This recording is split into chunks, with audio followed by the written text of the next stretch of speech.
నమస్తే, welcome to పొలిటిన్ media. నేను బబిత. ప్రస్తుతం మనతో పాటు Congress senior spokes person doctor Riyaz గారు ఉన్నారు. మాట్లాడదాము.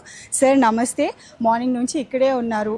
సార్, శిక్షణా కేంద్రం నడుస్తోంది. ఎలా ఉంది? మీనాక్షి నటరాజన్ గారు అలాగే పిసిసి అధ్యక్షుడు మహేష్ కుమార్ గౌడ్ అధ్యక్షతన నడుస్తోంది మొత్తం శిబిరం. ఎలా ఉంది అండ్ లోపల ఏమేమి అంశాలు చర్చించారు?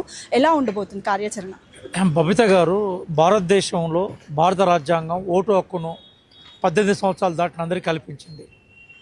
ఓటు హక్కు అందరికీ కల్పించిన నేపథ్యంలో ఇటీవలి కాలంలో సర్ అనే పేరుతోటి సమూహాలుగా టార్గెటెడ్ గ్రూప్ని ఓటు నుంచి తొలగించే ప్రయత్నాలు చేస్తూ ఉన్నారు.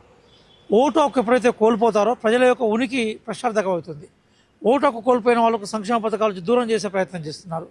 ఈ నేపథ్యం నుంచి ఓటర్లని ఓటు వేసే విధంగా ఓటర్ లిస్టులో ఓట్లను ప్రధానంగా నిక్షిప్తం చేసి భద్రత కల్పించే కోణంలో దరిదాపుగా 4 గంటలు చాలా సీరియస్గా ఇక్కడ మాకు శిక్షణ ఇచ్చారు.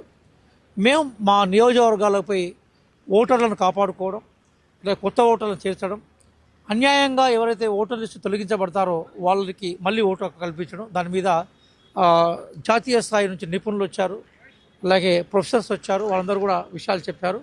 ఆ విజ్ఞానంతో మేము భవిష్యత్తుకు పోతాం. డెఫినెట్గా సర్ అనే పేరుతోటి అన్యాయం జరగకుండా చూసే ప్రయత్నం చేస్తాం. అట్లాగే సరుకు మేము సహకరిస్తాం.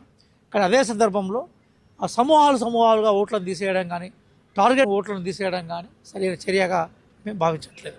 అయితే సార్ గురించి ఇంత పక్కడ్బందీగా ఇవన్నీ జరుగుతున్న టైంలో, మొన్న పిసిసి అధ్యక్షన ఉన్న టైంలో, మంత్రులు ఉన్న టైంలో ఇద్దరు లీడర్లు, మీ పార్టీ లీడర్లు వారి ముందే గొడవ పడడం ప్రతిపక్ష నేతలకి ఇదొక చాయిస్ మాట్లాడుకోవడానికి. సో దీన్ని ఎలా చూస్తారు? దీనికి సంబంధించి క్రమశిక్షణ కమిటీ ఎలాంటి చర్యలు తీసుకుంటుంది అనుకుంటున్నారు? కాంగ్రెస్ పార్టీగా మేము అందరం కలిసి ఉండాలని కోరుకుంటాం. ఆ నేతలు కూడా ఇద్దరు బాధ్యతాయుతమైన నేతలే.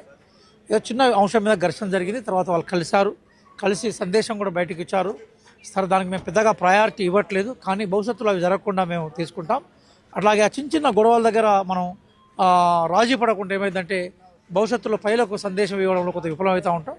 డెఫినెట్గా వాళ్ళు మళ్ళీ రాజీ పడ్డారు, కలిసి స్టేట్మెంట్ ఇచ్చారు కాబట్టి అది ఒక ముగిసిన ముచ్చటగానే మేము చూస్తున్నాం. అయితే సార్, ఒక సీనియర్ లీడర్గా కాంగ్రెస్లో చాలా కాలం నుంచి ఉన్న ఒక వ్యక్తిగా, అంటే మనం ఆల్రెడీ చూసుకున్నాం అస్సాం, బెంగాల్ రిజల్ట్స్ తర్వాత ఈవెన్ ప్రధాని నరేంద్ర మోడీ కూడా నెక్స్ట్ తెలంగాణలో బీజేపీయే రాబోతుంది అని ఘంటాపదంగా చెప్తున్నారు. బీజేపీ నేతలు కూడా అంటున్నారు. మరోవైపు బీఆర్ఎస్ నేతలు నెక్స్ట్ వచ్చేది మేమే అని చెప్తున్నారు. సో వాళ్ళకి గట్టిగా కౌంటర్ ఇవ్వాలి అని అనుకుంటే ఒక మాటలో మీరు ఏం చెప్తారు? బబిత గారు, బీజేపీకి తెలంగాణలో ఎందుకు స్థానం ఉండదంటే వాళ్ళకు తెలంగాణ సాయుధ పోరాటంతో, నిజాం వ్యతిరేక పోరాటంతో సంబంధం ఉన్న పార్టీ కాదు. తెలంగాణ ప్రజలందరూ గంగా జమున తహజీబ్ను కోరుకుంటారు.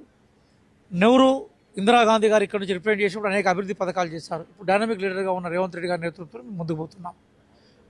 అదే రకంగా బీఆర్ఎస్ అనేది తన కీర్తి ప్రతిష్టను కోల్పోయిన పార్టీ, 10 సంవత్సరాలు ఒక ఫ్యామిలీ పార్టీగా మిగిలిపోయిన పార్టీ కాబట్టి వాళ్ళకి స్థానం లేదు. ఇప్పుడు రేవంత్ రెడ్డి గారి నేతృత్వంలో, అలాగే మహేష్ కుమార్ గౌడ్ నేతృత్వంలో డెఫినెట్గా మేము రేపు రాబోయే ఎన్నికలు ఏవైనా కూడా విజయం మా వైపు మేము తీసుకుపోతాం. థ్యాంక్ యూ అండి.